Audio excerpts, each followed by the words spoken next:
எல்லாருக்கும் வணக்கம். நான் Vijay Hrithik. Duty to express our opinion அப்படிங்கிறது ஒவ்வொரு மனிதனும் கடைபிடிக்க வேண்டிய ஒன்று அப்படின்னு நான் நினைக்கிறேன். அதோடைய விளைவு தான் இந்த விஜய் ஹிருத்திக் கார் அப்படிங்கிற சேனலில் பார்த்துட்ருக்கீங்க. இன்றைக்கி ஒரு முக்கியமான டாபிக் பார்க்க போகிறோம். வாங்க வீடியோக்குள்ளே போய் டீட்டெயிலாக பார்க்கலாம்.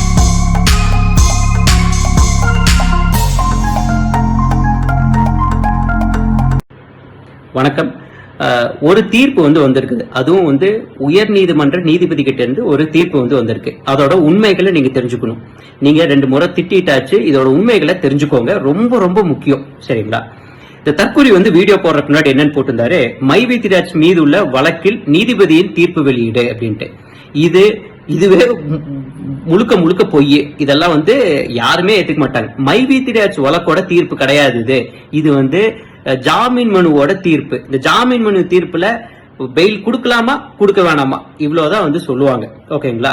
இது சம்பந்தமே இல்லாம மைவித்ராஜோட வழக்குன்னு சொல்றாரு. அதுவே பொய். சரி, அந்த தீர்ப்புக்குள்ள போலாம். முதல்ல அது போறதுக்கு முன்னாடி ஒரு விஷயம் தெரிஞ்சுக்கணும். இப்போ ஒரு குத்து சண்டை நடக்குது. 1-2 அடிச்சுக்கிறாங்க. அதுல பாத்தீங்கன்னா ஒரு அம்பையர் இருப்பாங்க, அதாவது ஒரு ரெஃப்ரி இருப்பாரு. அதுக்கப்புறம் ஒரு கமெண்ட்ரி. அந்த கமெண்ட்ரி என்ன நடக்குது அப்படின்னு சொல்லுவாங்க. என்ன நடக்குதுன்னு நடுநிலையா சொல்றாங்க அப்படின்னா, 2 பேர் அடிச்சுக்கிட்டாலும் யாரு என்ன அடிக்கிறாங்க அப்படிதெல்லாம் ஓவராலா சொல்லுவாங்க. அம்பையர் என்ன சொல்றாங்க, அதாவது அந்த ரெஃப்ரி என்ன சொல்றாங்க அப்படியெல்லாம் சொல்லுவாங்க. இதுதான் நடுநிலை. அதாவது 1 அடிக்கிறாரு, 2 திரும்பி அடிக்கிறாரு, 2 அதுக்கப்புறம் 2 குத்து வைக்கிறாரு, 1 கீழே சாஞ்சிட்டாரு, 1 திருப்பி எந்திரிச்சு 2 குத்து வைக்கிறாரு. இந்த மாதிரி நடுநிலையா சொல்றதுதான் ஒரு கமெண்ட்ரிக்கு நல்லா இருக்கும். ஆனா இதே 1 அடிக்கிறாரு, 1 அடிச்சுக்கிட்டே இருக்காரு, அவர் திருப்பி விழுந்து எந்திரிச்சு திருப்பி 2 மிதி வைக்கிறாரு, அடிக்கிறாரு அப்படின்னு சொன்னாருன்னா அது ஒன்னோட மவுத் பீஸ்னு சொல்லுவாங்க. இப்போ ஒரு சைடு, உங்க கம்பெனி சைடு மட்டும் பேசுறாருன்னா அது உங்க கம்பெனியோட மவுத் பீஸ். இது ஏன் சொல்றேன்னு நீங்க இந்த தீர்ப்புல பார்க்கலாம். நீங்க யோசிச்சு பாருங்க. முதல் பெயில் பெட்டிஷன் போட்டிருக்காங்கன்னு சொல்றாங்க. அது உங்க கம்பெனி சைடு சொல்லியாச்சு. அதுக்கப்புறம் அதுக்கு கவுண்டர் ஃபைல் பண்ணிருப்பாங்கல்ல. இப்ப கூட இந்த வீடியோல சொல்றாரு, விஜயராகவன் கேஸ்ல கவுண்டர் ஃபைல் பண்ணுவாங்க, அதுக்காக வெயிட் பண்ணிட்டு இருக்காங்க, அதுதான் டைம் தள்ளி போட்டாங்க. நேத்து வீடியோல என்ன சொல்லியிருந்தாரு சத்யானந்த், EOW டைம் கேட்டாங்க, எங்களுக்கு டைம் வேணும்ட்டு. உடனே கோர்ட்ல இல்ல இது டிஸ்மிஸ், டைம் கேட்கறாங்க, டைம் வேணும், இனிஷியல் இன்வெஸ்டிகேஷன்ல இருக்கு, டிஸ்மிஸ் அப்படின்னு சொல்லிட்டாங்க. கிடையாது. கவுண்டர்ல 18 பாயிண்ட் சொல்லி இருக்காங்க. அது டீடைல்டா உங்க ஸ்கீம் பத்தி எல்லாம் இன்வெஸ்டிகேட் பண்ணி அதுலயே சொல்லிட்டாங்க. ஓகேங்களா? இப்ப அதுல தீர்ப்புல இதெல்லாம் வருது. ஓகேங்களா? நீங்க ரொம்ப சுவாரஸ்யமான விஷயம் அதை பார்க்கணும். ஒரு தீர்ப்புனா எப்படி வரும் அப்படின்னா, முதல்ல அது வழக்கு என்னன்னு சொல்லிட்டு, அதுக்கப்புறம் பெட்டிஷனர் யார் பெட்டிஷன் போட்டிருக்காங்களோ, பெயில் பெட்டிஷனரோ அவங்களோட தரப்பு என்னன்னு சொல்லிட்டு, அது ரெஸ்பாண்டன்ட், அதாவது இங்க பொருளாதார குற்றப்பிரிவு அவங்க என்ன சொல்லி இருக்கிறாங்க, அவங்க என்ன வாதம் வச்சிருக்காங்க அதையும் சொல்லிட்டு, அதுல முக்கியமான பாயிண்ட்ஸ் எல்லாம் சொல்லிட்டு, அப்புறம் நீதிபதி அவரோட தீர்ப்பை கடைசி பேரால சொல்லுவாங்க. அதுதான் ஒரு ஆர்டர். இதை பாருங்க. இதுல ஃபர்ஸ்ட் என்ன சொல்றாரு, ஃபர்ஸ்ட் பேரால இது என்ன கேஸ் போட்டிருக்காங்க அப்படின்னா, அது என்ன செக்ஷன்ஸ்ல போட்டிருக்காங்க, அது prize chit and money circulation ஆக்ட்ல போட்டிருக்காங்க, பட்ஜ் ஆக்ட்ல போட்டிருக்காங்க, இந்த செக்ஷன்ஸ் அப்படின்னு சொல்லிடுறாங்க. 2வது பேரால இது என்ன கேஸ் அப்படின்னு சொல்றாங்க. அதாவது ஒரு ஆப்ல இந்த மாதிரி விளம்பரம் பார்த்தா இப்படி காசு 5 ரூபாயில இருந்து 1800 ரூபாய் வரைக்கும் சம்பாதிக்கலாம்னு போடுறாங்க, அதுல டிஃபரெண்ட் ஸ்கீம்ஸ் இருக்கு, அதுல இருந்து இன்வெஸ்ட்மெண்ட் வாங்குறாங்க அப்படிங்கறதெல்லாம் இதுதான் கேஸ் அப்படின்னு சொல்லி, இது மோசடி அப்படின்னு சொல்லி இது சொல்லிடுறாங்க. அதாவது இதெல்லாம் தான் கேஸ்ன்னு சொல்லிடுறாங்க. மூணாவது பாயிண்ட்ல உங்க எம்டி ஓட வக்கீல் சொல்லியிருக்காரு. அது என்ன சொல்றாங்கன்னா, எம்டி வெறும் மருந்து தான் வித்துட்டு இருந்தாராம். ஓகேங்களா? அதுக்கான விளம்பரம் அவங்களோட ஆப்ல போட்டுருந்தாராம். அவ்வளவுதான். உங்க ஸ்கீம்ஸ் பத்தி எதுவும் சொல்ல, உங்களுக்கு பணம் கொடுக்கறத பத்தி சொல்ல, எதுவுமே சொல்லல.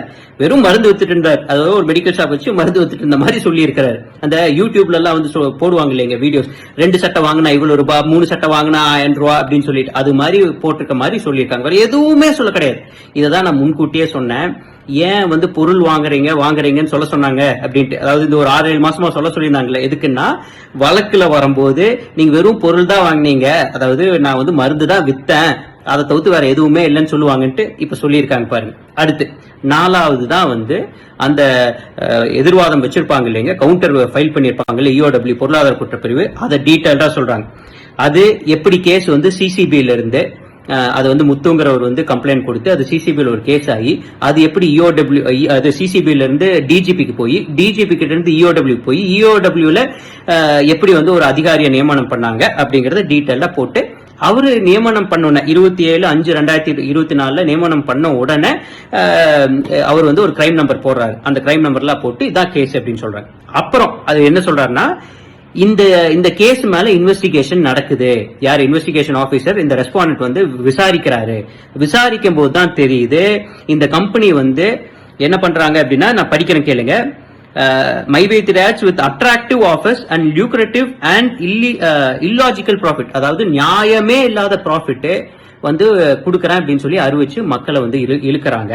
அதே மாதிரி அவங்க ஆப்ல எல்லாம் பாத்தீங்க அப்படின்னா என்டைசிங், அதாவது என்டைசிங்கிற வார்த்தை இது பண்றாங்க, அதாவது கவர்ந்து இழுக்கிற மாதிரி வந்து ஆடுகள்லாம் போட்டு இந்த ஸ்கீம்ஸ் எல்லாம் போட்டு மக்கள் கிட்ட இருந்து காசை இன்வெஸ்ட்மெண்ட் வாங்குறாங்க. ஓகேங்களா? என்ன முதல் நியாயமற்ற ப்ராஃபிட், நியாயமற்ற லாபம் கொடுக்கறாங்க, அது வாய்ப்பே இல்லை அப்படிங்கிறது தான் இல்லாஜிக்கல் ப்ராஃபிட், அது கொடுக்கவே முடியாத ப்ராஃபிட். ரெண்டாவது விஷயம் வந்து மக்களை கவர்ந்து இழுக்கிற மாதிரி பண்றாங்க அப்படிங்கறத போடுறாங்க. அப்புறம் இந்த ஆப்ல எப்படி உங்களுக்கு காசு வருது, இந்த நிறுவனத்துக்கு எப்படி காசு வருது, அதை எப்படி மக்களுக்கு கொடுக்கறாங்கறத பத்தி எல்லாம் எதுவுமே போட கிடையாது. இதெல்லாமே தவறுன்னு சொல்லியிருக்காங்க. அதுக்கப்புறம் இந்த கேஸ் நம்பர் இது எப்போ என்னென்ன செக்ஷன்ஸ்ல போட்டிருக்காங்கன்னு சொல்றாங்க. அதுக்கு அடுத்த பேரால என்ன சொல்றாங்கன்னா எப்படி வந்து இது ஆரம்பிக்கிறாங்க, இதெல்லாம் வந்து அந்த 18 பாயிண்ட் நான் சொல்லியிருந்தேன் கவுண்டர் வாதம் கொடுத்திருந்தாங்க, அதுல வந்து டீடைல்டா போட்டிருக்காங்க. அதையெல்லாம் வந்து இப்போ காமிக்கிறாங்க. இந்த மாதிரி V3 ஆன்லைன் டிவி எப்படி இருந்துச்சு, அதுல என்னென்ன ஸ்கீம் இருந்தது, அதெல்லாமே வந்து சொல்றாரு. அதுக்கப்புறம் என்னன்னா இங்கதான் வந்து இனிஷியல் இன்வெஸ்டிகேஷன் வார்த்தை கேடிவி வந்து தற்கூரி வந்து தப்பா சொல்லிச்சுலீங்க. அதுல என்ன சொல்றாங்க அப்படின்னா, இதுல இந்த டைரக்டர்ஸ் எல்லாம் நிறைய பிரான்சஸ் ஆரம்பிச்சிருக்காங்க. அதான் அந்த பிரான்சஸ் ஒன்னொன்னுக்கும் ஜிஎஸ்டி ஆரம்பிச்சிருக்காங்கல்ல, அதுதான் இனிஷியல் இன்வெஸ்டிகேஷன் இருக்கு. இந்த ஸ்கீம் பத்தி, இந்த கம்பெனி பத்தி, கம்பெனியோட இதெல்லாம் வந்து முடிச்சிட்டாங்க. எக்ஸ்ட்ரா பிரான்சஸ் இருக்கும் இல்லைங்க, அதோட தான் வந்து இன்னும் இனிஷியல் இன்வெஸ்டிகேஷன் இருக்குது. அதை தான் வந்து அவங்க வாதத்துல சொல்லியிருப்பாங்க, என்னன்னு சொல்லியிருப்பாங்க, அதை தான் இங்க ஆர்டர்லயே கோட் பண்றாரு. அது இனிஷியல் இன்வெஸ்டிகேஷன்ல இருக்குது. இதனால இந்த மாதிரி இந்த கம்பெனி இது மோசடி பண்றாங்கன்ட்டு தெளிவா தெரியுது, அதனால பெயில் கொடுக்க வேணாம் அப்படின்னு அந்த வாதத்தை சொல்றாரு. கடைசி பேரா நான் என்ன சொல்லியிருந்தேன், ஜட்ஜ்மெண்ட் கொடுக்கறாரு, நீதிபதி என்ன நினைக்கிறாரு அப்படிங்கறத சொல்லியிருப்பாரு. அது நான் படிக்கிறேன். Considering the submission made by the learned government advocate, அதாவது கவர்மெண்ட் அட்வொகேட் வந்து கொடுத்த பாயிண்ட்ஸ் எல்லாம் நான் பார்க்கும்போது, and also on seeing the facts of the case. இந்த ஃபேக்ட்ஸ் ஆஃப் த கேஸ்னா இந்த கேஸோட உண்மைகளை பார்க்கும்போது டெபாசிட்டர்ஸை வந்து ஏமாத்திருக்காங்க. நான் திருப்பி படிக்கிறேன். And also on seeing the facts of the case many depositors were cheated, அதாவது டெபாசிட்டர்ஸ் வந்து சீட் பண்ணப்பட்டிருக்காங்க, ஏமாற்றப்பட்டு இருக்கிறாங்க. இது இன்னும் டீடைல்டா இன்வெஸ்டிகேஷன் பண்ணணும் அப்படின்னு நீதிபதி சொல்றாரு.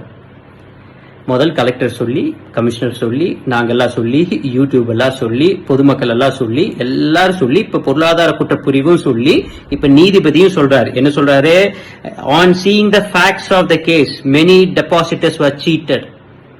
ஓகேங்களா? என்னன்னா இந்த கேஸோட உண்மைத்தன்மை பார்க்கும்போது நிறைய டெபாசிட்டர்ஸ் வர் சீட்டட், நிறைய முதலீட்டாளர்கள் வந்து ஏமாற்றப்பட்டிருக்கிறாங்க அப்படின்னு நீதிபதி ஆர்டர்ல கொடுத்திருக்காரு. Hence I am not incline to grant anticipatory bail to the petitioner, அதாவது இந்த காரணத்தினால நான் ஆன்டிசிபேட்டரி பெயில் கொடுக்க முடியாதுன்னு சொல்லியிருக்காங்க. இதுக்கு மேல எனக்கு என்ன சொல்றதுன்னு தெரியல. நீதிபதி அவர்களே இந்த தீர்ப்புல சொல்லியிருக்காங்க. இந்த தீர்ப்பு 5 பக்கம், எந்த வக்கீல் ஏற்றாலும் கொடுத்து கேட்டுக்கோங்க, உங்களுக்கு அவங்களே உண்மைத்தன்மையை சொல்லிடுவாங்க. இன்னும் 15 நாள் இருக்கு. விஜயராகவன் கேஸ்ல இப்ப புதுசா வழக்கு பதிவு பண்ணிருக்காங்க பாத்தீங்களா, அதை எல்லாத்தையுமே வந்து சொல்லுவாங்க. அதாவது இந்த 4ஆம் தேதி இல்ல, நேத்து ஒரு எஃப்ஐஆர் பதிவு செஞ்சிருக்காங்க. அந்த PhD மோசடி இல்லாம கௌரவ டாக்டர் பட்டத்துக்கு ஒரு எஃப்ஐஆர் பதிவு செஞ்சிருக்காங்களா, அதை எல்லாத்தையுமே சொல்லுவாங்க. 15ஆம் தேதி ஆன்டிசிபேட்டரி பெயில், அதாவது பெயில் கிடைக்காது. அந்த 15 நாளுக்குள்ள இந்த கேஸ் வந்து அடுத்த ஸ்டெப்புக்கு போயிடும். இது நீங்க புரிஞ்சுக்கோங்க. நீதிபதி அவர்கள் தீர்ப்புல வந்து சொல்லியிருக்காங்க. தீர்ப்புல சொல்லாததை நான் சொன்னோம்னா எனக்கு வந்து கண்டெம்ட் ஆஃப் கோர்ட்டே வந்து பண்ண முடியும். எப்படி போன கேஸ்ல, போன ரிட் பெட்டிஷன்ல பொய்யா சொன்னார் பாத்தீங்களா, அதுக்கு பின்னாடி எப்படி வழக்குமோ இதுக்கு எனக்கு பண்ணிருக்கலாம். இது நீதிபதி அவர்களே இதுல வந்து சொல்லியிருக்காங்க. உங்களுக்கு வேணும்னா உங்க வக்கீல் கிட்ட கொடுத்து, நீங்க ஏதாவது ஒரு வக்கீல் கிட்ட கொடுத்து, வக்கீல் கிட்ட நீதிபதி இப்படி சொல்லியிருக்காரான்னு கேட்டுக்கோங்க. நன்றி. இப்போது சமீபமாக பார்த்தீங்க அப்படின்னா மைவி3 பற்றின அப்டேட்ஸ் வந்து நாம் கொடுத்துட்டே இருக்கிறோம். ஸோ ரெகுலராக அந்த மைவி3 கம்பெனி பற்றின வீடியோஸ் வந்து நம்ம போட்டுக்கிட்டே இருக்கிறோம். அதை மக்கள் வந்து பார்த்திங்க அப்படின்னா அதுக்கு உண்டான ஃபீட்பேக் வந்து நமக்கு கமெண்ட்லேயும் கொடுக்குறாங்க, அப்புறம் ஃபோன் பண்ணி பேசுகிறாங்க. ஸோ நான் சொல்கிறது கமெண்ட் அப்படிங்கிறது அந்த பேட் கமெண்ட் கொடுக்குறவங்கள விட்டுடுங்க. அவங்கெல்லாம் வந்து வெறுனே பண்ணக்கூடிய ஆளுங்க. அவர்கள் வந்து மைவி3யினுடைய என்ன சொல்கிறது, அவர்கள் வைத்த ஆட்கள் தான். ஸோ அவர்கள்லாம் மைவி3யில் நல்ல பெனிஃபிட் பார்த்துருப்பாங்க. இல்லை அப்படின்னா மைவி3யினுடைய நிறுவனத்தை சார்ந்தவங்களாக இருப்பாங்க. ஸோ கிட்டத்தட்ட மைவி3யில் பார்த்திங்கன்னா ஆரம்பத்தில் கிட்டத்தட்ட 36 மாதம் அந்த நிறுவனம் நல்லா வந்து ரிட்டர்ன்ஸ் கொடுத்துருக்கு. அதாவது பேமெண்ட்டை வந்து மாதம் போட்டிருக்கிறாங்க. 36 மாதம் அப்படிங்கிறது அதெல்லாம் ஆரம்பத்தில் வந்தவங்கெல்லாம். ஸோ நான் கேள்விப்பட்ட ஃபீட்பேக் என்ன, அவங்களுடைய ஸ்டாட்டிஸ்டிக்ஸ் என்ன அப்படின்னா, 1 கோடி ரூபாய் வரைக்கும் ஒரு ஆள் வந்து ஏர்ன் பண்ணியிருக்கிறாங்க அப்படின்னு சொல்கிறாங்க. யார்? ஒரு நபர் மீன்ஸ் அதை உள்ளே வந்துடக்கூடிய நபர். எப்படின்னா, நான் உள்ளே வந்துட்டேன், எனக்குள்ள 7 பேரை கொண்டு வந்தால் சீலிங் அச்சீவ் ஆகும். அப்போ 7 பேருன்னா ஒரு ஆளுக்கு 200 ரூபா, என்னாச்சு கிட்டத்தட்ட 1400 ரூபா எனக்கு அது வருமானமாக வரும். அதே மாதிரி எனக்குள்ள 7 பேரை கொண்டு வந்தோம் இல்லைங்களா, அந்த 7 பேரில் வந்து பார்த்திங்கன்னா எல்லாமே என்னுடைய சர்க்கிள் உள்ளவங்களாக இருக்கிறாங்க. அப்படின்னா அந்த 7 பேர்த்துக்கீழையும் 7 பேர்த்தை கொண்டுட்டு வரலாம்.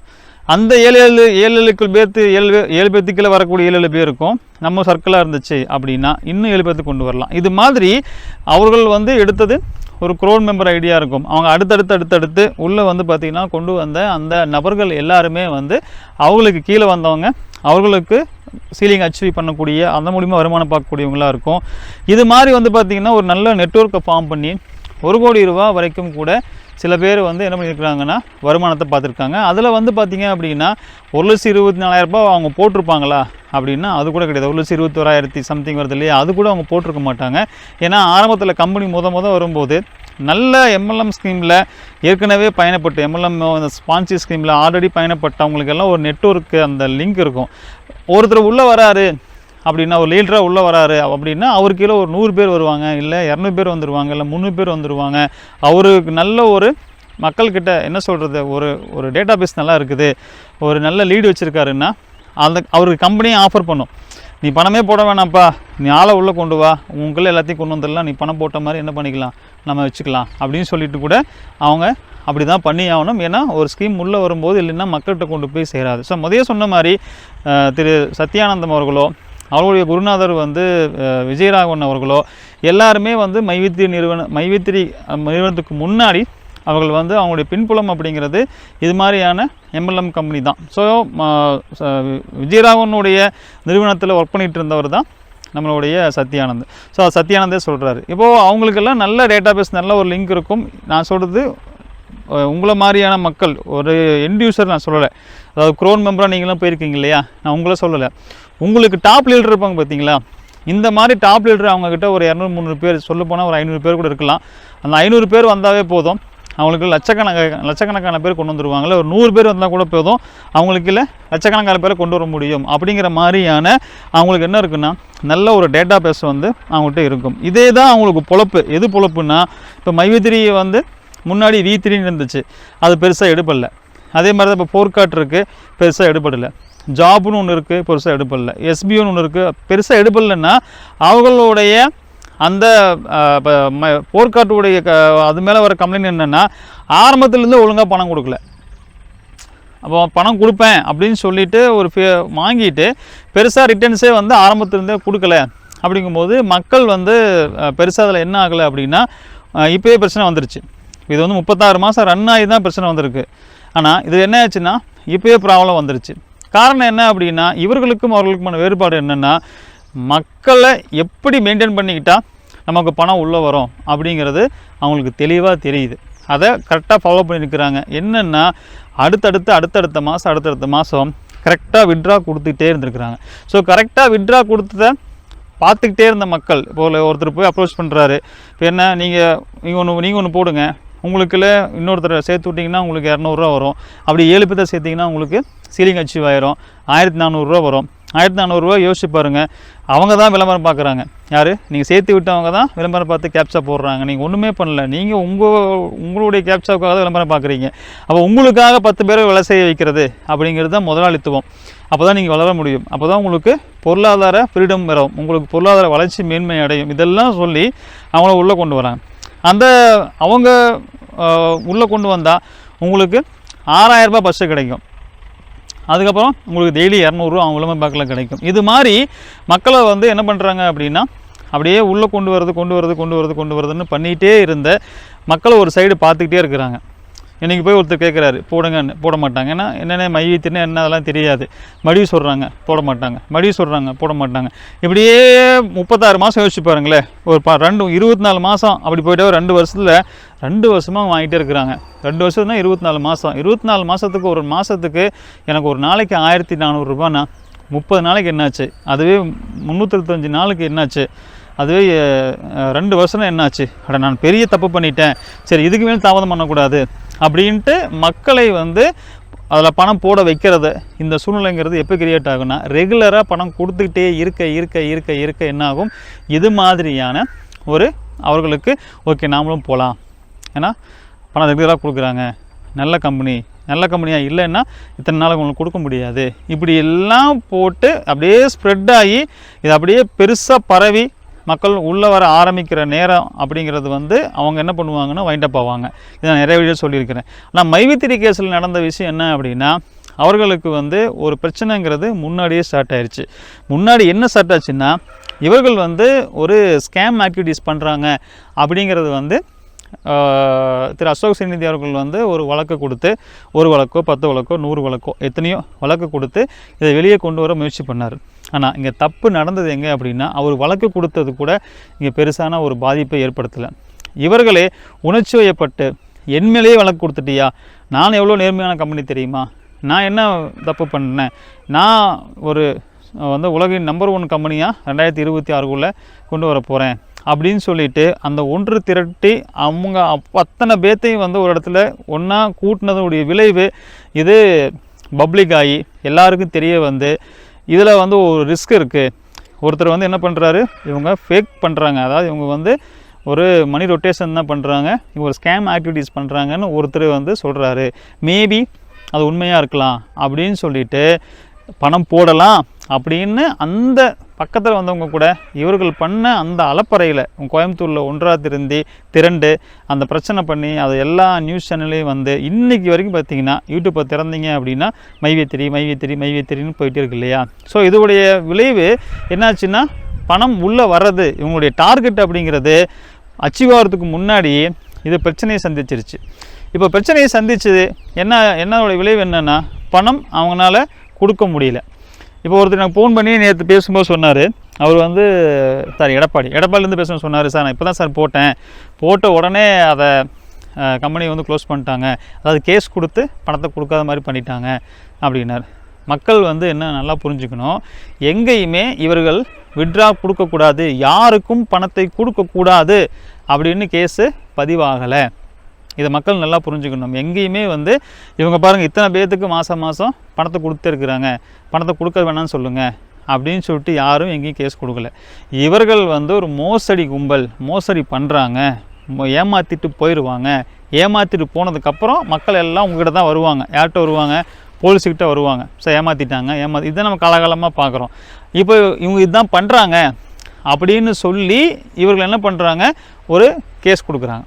ஸோ இந்த கேஸுக்கும் எந்த கேஸுக்கு இவங்க வந்து ஒரு ஃபேக் ஆக்டிவிட்டீஸ் பண்ணுறாங்கன்னு கொடுத்த கேஸுக்கும் இவர்கள் பணத்தை நிறுத்துவதற்கும் எந்த சம்பந்தமும் எந்த வகையிலையும் கிடையாது. ஏன்னா பணத்தை எங்கேயும் கொடுக்கக்கூடாது என்று அரசாங்கமோ இல்லை அந்த கேஸ் கொடுத்ததுலேயோ எங்கேயுமே குறிப்பிடல. அப்போ ஏன் பணத்தை நிறுத்தினாங்க? அவங்க சொன்னது என்ன, 2 ரீசன் தான். ஒன்று KYC அப்டேட் பண்ணணும், இன்னொன்று எலெக்ஷனை முடியணும். எலெக்ஷன் முடிக்கிற வரைக்கும் கொடுக்க முடியாது. அப்போது எலெக்ஷனும் முடிஞ்சு போச்சு, KYC அப்டேட்டும் முடிஞ்சு போச்சு. இப்போ அவங்க என்ன பண்ணுறாங்கன்னா, பணம் கொடுக்கல அப்படின்னா பிரச்சனை வரும். அது என்ன பண்ணுறாங்க, மாதத்துக்கு எப்போ நிறுத்தினாங்களோ அந்த மாதத்துக்கு இப்போ வந்து பணத்தை போடுறாங்க. இப்போது பிப்ரவரி மாதத்துக்கான பணத்தை இப்போ போடுறாங்க. அப்போ மார்ச்சுக்கு எப்போ போடுவாங்க, ஏப்ரலுக்கு எப்போ போடுவாங்க, ஜூன் முடிஞ்சு ஜூலையில் இருக்கிறோம். இப்போ இதுக்கெல்லாம் எப்போ போடுவாங்க? அதில் கூட இப்போ தான் சில்வரை தொட்டிருக்கிறாங்க. இன்னும் அடுத்தது கோல்டு, டைமண்டு, அப்புறம் தான் க்ரோன் மெம்பருக்கு வர போகிறாங்க. இதில் அதிகமான பணத்தை கொடுக்க வேண்டியது யாருக்கு? க்ரோன் மெம்பருக்கு தான் கொடுக்கணும். அவர்களை பற்றி இன்னும் டச் கூட பண்ணலை, வந்துடும். நீங்கள் வந்து MD பேசுகிற வீடியோவிலையோ இல்லை மற்ற அவங்க பேசுகிற வீடியோவில் பார்த்தீங்கன்னா பணம் சிறப்பாக கொடுத்துக்கிட்டு இருக்கோம், எல்லாருக்கும் பணம் போயிட்டுருக்கு. ஒரு சில காரணங்களால் எலெக்ஷனை ஒட்டி மற்றும் KYCனால் மற்றும் ஒரு சில காரணங்களால் நாங்கள் பணத்தை நிறுத்தி வச்சோம், ஆனால் இப்போ பணம் கொடுக்கறது சிறப்பாக போயிட்டுருக்கு அப்படின்னு சொல்லிட்டு அவங்க சொல்கிறாங்களே எல்லாமே. பணம் எங்கே சிறப்பாக போயிட்டுருக்கு? இதுதான் கிட்டத்தட்ட கொடுக்க வேண்டியது 5 மாதத்துக்குன்னா 1 மாதம் கொடுக்குறாங்க. இப்போ வந்து சில்வர் மெம்பருக்கு 13 ரூபா நிற்குதுன்னா 900 ரூபா கொடுக்குறாங்க. அப்போ யோசிச்சு பாருங்கள். அப்போது பணத்தை கொடுக்கல அப்படின்னா அவங்களுக்கு பிரச்சனை ஆகும் அப்படிங்கிறத அவங்களுக்கு தெரியும். இப்போ கொடுத்துட்ருக்குறோமே அப்படின்னு சொல்லிட்டு இதை அப்படியே நகர்த்திட்டு போகிறதுக்கு பிளான் பண்ணுறாங்க. ஸோ 3 இடத்துல பார்த்தீங்கன்னா நீங்கள் என்ன பண்ணலாம் அப்படின்னா உங்களுக்கு உண்டான ஒரு நீதி கிடைக்கிறதுக்கு நீங்கள் வந்து அதுக்கு உண்டான ஒரு முன்னெடுப்பை எடுக்கலாம். ஸோ முதல்ல சொன்ன மாதிரி ஒன்று கன்சியூமர் கோர்ட்டு, இன்னொன்று வந்து ஹியூமன் ரைட்ஸு, இன்னொன்று வந்து காவல்துறை. ஸோ 3 இடத்துல நீங்கள் என்ன பண்ணலாம், உங்களுக்கு உண்டான ஒரு சொல்யூஷனை தேடலாம். அது போக நீங்கள் வந்து பார்த்தீங்கன்னா ஏதாவது ஒரு விஷயம் சொல்லணும். இப்போ மைவித்திரியை நீங்கள் எடுத்துக்கலாம். உதாரணத்துக்கு நான் சொல்கிறேன், மைவித்திரி மட்டும் கிடையாது, வேற எந்த ஒரு ஸ்கேம் நடக்கக்கூடிய ஒரு ஆக்டிவிட்டிஸா உங்களுக்கு தெரியுது, சார் இந்த இதுல நான் பணம் போட்டேங்க, என்ன வந்து சீட் பண்ணிட்டாங்க. உதாரணத்துக்கு ஃபோர்கார்ட்டுக்கு வந்து ஒருத்தர் நேற்று கூப்பிட்டு இருந்தாரு. ஃபோர்கார்ட்ல வந்து நான் பணம் போட்டிருந்தேங்க சார். ஸோ அவர் வந்து ஃபோர்கார்ட்டில் பணம் போட்டுட்டு அவர் என்ன சொல்கிறாருன்னா, சார் எந்த நோ ரெஸ்பான்ஸு, நாங்கள் என்ன கேட்டாலும் அவங்க வந்து எந்த ரெஸ்பான்ஸும் பண்ண மாட்டேங்கிறாங்க. ஒருத்தர் வந்து என்ன பண்ணாருன்னா, வினோத்குமார் அப்படிங்கிறவர் பார்த்தீங்கன்னா நமக்கு வந்து ஒரு டெலிகாலிங்கில் நமக்கு ஃபோன் பண்ணி பேசினார். அவருடைய வாய்ஸ் ஓவரை நம்ம என்ன பண்ணோம், வீடியோவாக போட்டோம். சார் அந்த மாதிரி நானும் உங்ககிட்ட பேசி அந்த ஃபோர்கார்ட்டை பற்றி டீட்டெயிலெலாம் சொல்லணும். நடந்த அந்த ஸ்கேம் எல்லாம் சொல்லி நான் என்ன பண்ணணும், ஒரு வீடியோ ஒன்று எனக்கு வேணும் சார், எனக்கு வந்து உங்களுடைய யூடியூப்பில் அதை எனக்கு வந்து பப்ளிஷ் பண்ணுங்கள் அப்படின்னு சொல்லிவிட்டு அவர் எனக்கு கூப்பிட்டு பேசினார். இந்த மாதிரி நீங்கள் ஏதாவது பேசணும்னு நினைக்கிறீங்க, உங்களுக்கு தைரியம் இருந்து, சார் நான் க்ளோன் மெம்பர் தான் சார், என் பேர், என் ஊர், எனக்கு என்னோடய லீடர் யார், இதையெல்லாம் சொல்லி எனக்கு இருக்கிற பிரச்சனையை நான் சொல்ல ரெடி அப்படின்னு நீங்கள் முன் வந்தீங்க அப்படின்னா நீங்கள் என்ன பண்ணலாம், தாராளமாக நீங்கள் எனக்கு கால் பண்ணீங்க அப்படின்னா, நீங்கள் எனக்கு ஃப்ரீயாக இருக்கும்போது எந்த நேரம் நான் ஃப்ரீயாக இருப்போம் அப்படின்னு சொல்லிவிட்டு அந்த நேரத்தை நம்ம ஃபிக்ஸ் பண்ணிவிட்டு கூட நீங்கள் என்ன சொல்ல வரீங்க, அதாவது நம்ம இந்த யூடியூப் சேனல் மூலிமா, நம்ம யூடியூப் வீடியோ மூலிமா மக்களுக்கோ இல்லை உங்களுக்கு நடந்துகிட்டு இருக்கக்கூடிய சிக்கலையோ நீங்கள் என்ன பண்ணலாம், எக்ஸ்போஸ் பண்ணலாம். இதுக்கு ஒரு வாய்ப்பு கொடுக்குறோம். ஸோ யாரெல்லாம் நீங்கள் எங்கள் சேனலுக்கு வந்து வாய்ஸ் ஓவரில் வந்து பேசணும்னு நினைக்கிறீங்களோ நீங்கள் வரலாம். ஸோ இன்னொன்று வந்து பார்த்தீங்க அப்படின்னா, சார் எனக்கு என்னுடைய பேர், என்னுடைய ஊர், நான் யார், எந்த விவரமும் வரக்கூடாது, ஏன்னா எனக்கு அது கம்பெனிக்கு தெரிஞ்சால் எனக்கு எதாவது பிரச்சனை வர்றதுக்கு வாய்ப்பு இருக்குன்னு நான் யோசிக்கிறேன் அப்படின்னா, நீங்கள் உங்கள் பேர், உங்கள் ஊர் இதெல்லாம் எதுவுமே சொல்ல வேண்டாம். நீங்கள் கால் பண்ணி உங்களுடைய அந்த பிரச்சனை, அதாவது மைவித்திரியில் பணம் போட்டது, ஃபோர்கார்ட்டில் பணம் போட்டது, இல்லை எஸ்பிஓ, இல்லை ஜாப்லோ ஏதோ நிறையா இந்த மாதிரியான உங்களுக்கு வந்து அந்த நம்ம என்ன சொல்கிறோம், எம்எல்எம் கம்பெனி இல்லைன்னா ஸ்பான்சி கம்பெனி சொல்கிறோம் இல்லையா. ஸோ இது மாதிரி எதில் நீங்கள் பணம் போட்டிருந்து அதில் உங்களுக்கு ஒரு பிரச்சனையாகி நீங்கள் மட்டும் இல்லை, உங்களுக்கு சார்ந்தவங்க கூட ஏதாவது பாதிக்கப்பட்டிருக்காங்க அப்படின்னு நீங்கள் சொல்லணும். ஆனால் உங்கள் பேர் வெளிவரக்கூடாது, உங்கள் ஊர் வெளிவரக்கூடாது அப்படின்னா நீங்கள் பேசிட்டிங்கன்னா உங்கள் வாய்ஸில் சின்னதாக ஒரு மாடுலேஷன் பண்ணிட்டோம் அப்படின்னா அது நீங்கள் பேசுகிற மாதிரி தெரியாது. கொஞ்சம் வாய்ஸை வந்து உங்களுடைய டோனாக இல்லாமல் அந்த டோன் என்ன பண்ணிக்கலாம்னா கொஞ்சம் அட்ஜஸ்ட் பண்ணிட்டோம் அப்படின்னா உங்களுடைய வாய்ஸை வச்சு கூட அது நீங்கள் தான் அப்படின்னு சொல்லிட்டு மற்றவங்க யாருக்கும் தெரியாத மாதிரி கூட என்ன பண்ணிக்கலாம், அந்த மாதிரி கூட பண்ணிக்கலாம். ஸோ நீங்கள் என்ன பண்ணணும் அப்படின்னாலும், ஸோ ஒரு ஸ்கேம் நடக்குது, நம்ம வந்து பாமர மக்களுக்கு அகெயின்ஸ்டாக நடக்கக்கூடிய ஸ்கேமை ரொம்ப எதிர்க்கிறோம். ஒரு வெல் செட்டில்டு அவங்க எங்கே ஸ்கேம் நடந்தாலும் தப்பு தான். ஸோ வெல் செட்டில்டு மக்கள் பெரும்பாலும் ஒரு ஸ்கேமில் போய் மாற்ற எண்ணிக்கை குறைவாக இருக்குது. பாமர மக்களை அவங்க டார்கெட் பண்ணுறது அப்படிங்கிறது ரொம்ப ரொம்ப அதிகமாக இருக்குது. ஸோ இதை நம்ம ஃபுல்லி என்ன பண்ணுறோம், இதுக்கு நம்ம வந்து ஒரு குரல் கொடுக்கணும் அப்படின்னு நினைக்கிறோம். ஸோ நான் அடுத்தெல்லாம் என்ன பிளான் பண்ணுறேன் அப்படின்னா, டெலிகிராமில் இதுக்காக ஒரு சேனலோ இல்லை ஒரு குரூப்போ க்ரியேட் பண்ணி உங்களுக்கு வந்து நம்ம இந்த விஜயகீர்த்தி சேனலில் அதோடைய லிங்க்கை நான் உங்களுக்கு ஷேர் பண்ணலாம். நெக்ஸ்ட் ஒரு பிளான் பண்ணியிருக்கிறோம், ஒரு யோசிச்சிருக்கிறோம் எப்படி பண்ணலான்னு சொல்லிட்டு. அதில் நீங்கள் என்ன பண்ணலாம், ஏதாவது ஒரு வீடியோவாக நீங்கள் போடலாம், இல்லை ஒரு வாய்ஸ் ஓவராக எடுத்து போடலாம், இல்லை இது மாதிரி நடக்குதுன்னு சொல்லிட்டு ஒரு டீட்டெயிலாக உங்களுக்கு தெரிஞ்ச விஷயத்தை ஒரு டெக்ஸ்ட்டாக, அதாவது எழுத்துப்பூர்வமாக இருக்கக்கூடிய அதை கூட என்ன பண்ணலாம், நீங்கள் ஷேர் பண்ணலாம். ஸோ ஒரு லிங்காக இருக்குது சார், இதை படித்து பாருங்கள், இந்த மாதிரி இருக்குது, இந்த கம்பெனியில் இதையெல்லாம் வந்து எங்களுக்கு ஒரு லிங்காக அனுப்புகிறாங்க, இல்லை இந்த வாட்ஸ்அப் குரூப்பை க்ரியேட் பண்ணி அந்த வாட்ஸ்அப் குரூப்பை ரெகுலராக இந்த மெசேஜில் அனுப்பிச்சிட்டே இருக்கிறாங்க. இது மாதிரியான விஷயத்தை நீங்கள் என்ன பண்ணலாம், ரெகுலராக எங்களுக்கு வந்து நீங்கள் அனுப்புறது அப்படின்னாலும் அனுப்பலாம். அது உண்மையிலேயே ஒரு ஸ்கேமாக இருந்து அது வந்து நான் சொல்கிறது கம்பேர் டு மைவித்திரி, ஃபோர்கார்ட்டு, ஜாப்பு, எஸ்பிஓ இது மாதிரியெல்லாம் இருந்து இதனால் மக்கள் உண்மையிலேயே பாதிக்கப்பட்டிருக்காங்க அப்படின்னா கண்டிப்பாக நம்ம சேனலில் அது ஒளிபரப்புவோம். அதை மக்கள்கிட்ட கொண்டு போய் நம்ம சேர்க்கலாம். மக்கள்கிட்ட கொண்டு போய் சேர்க்கறதுடைய நோக்கம் என்னென்னா, ஃபர்தராக இது மாதிரியான எந்த ஒரு சிக்கலுக்குள்ளேயும் போய் மாட்டிக்காதீங்க அப்படிங்கிறத தான் நம்ம சொல்ல வரோம். இப்போ நான் வந்து ஒரு ஆக்ஷன் எடுத்து நான் அதுக்காக வந்து நான் ஒரு காவல்துறை நான் அதிகாரியோ இல்லை அரசாங்கமோ கிடையாது. மக்களுக்கு பப்ளிக்கு நம்ம என்ன பண்ணுறோம், ஒரு அவேர்னஸை க்ரியேட் பண்ணுறது அப்படிங்கிறது இன்றைக்கி நம்மக்கிட்ட இருக்கக்கூடிய இந்த சோசியல் மீடியா மூலிமா சில அளவுக்கு செய்ய முடியும். முழு அளவுக்கு செய்ய முடியும் அப்படிங்கிறது எத்தனை பேர் அதை பார்க்குறாங்க அப்படிங்கிறத பொறுத்து. ஸோ அதை நம்ம முடிஞ்ச அளவுக்கு என்ன பண்ணலாம், நம்ம செய்வதற்கு முயற்சி பண்ணலாம் அப்படிங்கிறது தான் என்னுடைய ஒரு முன்னெடுப்பாக நான் உங்களுக்கு மக்களுக்கு இந்த வீடியோ மூலிமா சொல்லணும் அப்படின்னு நினைக்கிறேன். ஸோ நீங்கள் என்ன சொல்கிறீங்க அப்படிங்கிறது கமெண்டில் பாருங்கள், கமெண்டில் சொல்லுங்கள். நிறைய பேர் இன்னமும் வேர் கமெண்ட் போடுறது, மைவித்திரிக்கு சாதகமாக போடுறது, இதெல்லாம் பண்ணுறாங்க. நம்ம அவர்களுக்கும் சேர்த்து தான் பேசுகிறோம். அவர்களுக்கு நாளைக்கு ஒரு பிரச்சனை வரக்கூடாது. அவங்க சம்பாதிச்சது மட்டும் இங்கே வந்து வெற்றி கிடையாது. இவங்கனால சில பேர் இப்போ எப்படியும் இவங்க சம்பாதிச்சிருப்பாங்க, இவங்களுக்கு கீழே வந்தவங்க ஆரம்பத்தில் வந்தவங்க சம்பாதிச்சிருப்பாங்க, கடைசியாக வந்த பேட்ச் இவங்களுக்கு கீழே வந்தவங்களே கூட என்ன இருப்பாங்க அப்படின்னா அவங்களாம் இப்போது அந்த பணம் லாக் ஆகிருக்கும். ஸோ அதனால் நாளைக்கு அவங்களுக்கும் ஒரு பிரச்சனை யாருக்கு வரும், சேர்த்து விட்டவங்களுக்கும் வரும். அது கூட வரக்கூடாதுன்னு நம்ம என்ன பண்ணுறோம், இவ்வளோ தூரம் எடுத்து சொல்கிறோம், இவ்வளோ தூரம் பேசுகிறோம். ஸோ வெயிட் பண்ணுவோம், இதுக்கெல்லாம் ஒரு சொல்யூஷன் சீக்கிரமாக கிடைக்கும் அப்படின்னு நான் நம்புகிறேன். நீங்களும் நம்புங்க. நான் முதல்ல சொன்ன மாதிரி முதல்ல இது மாதிரி விஷயத்துக்கு போகாதீங்க. இம்மிடியேட்டாக 3 விஷயத்தை ஃபாலோ பண்ண ட்ரை பண்ணுங்கள். ஒன்று ஹியூமன் ரைட்ஸ், அப்புறம் கன்சியூமர் கோர்ட், அப்புறம் காவல்துறை. இதை அணுகுங்க, உங்களுக்கு சொல்யூஷன் சீக்கிரமாக கிடைக்கும் அப்படின்னு நான் சொல்லிக்கிறேன். இன்னொரு வீடியோவில் மீண்டும் சந்திக்கிற எல்லாருக்கும் வணக்கம், பாய்.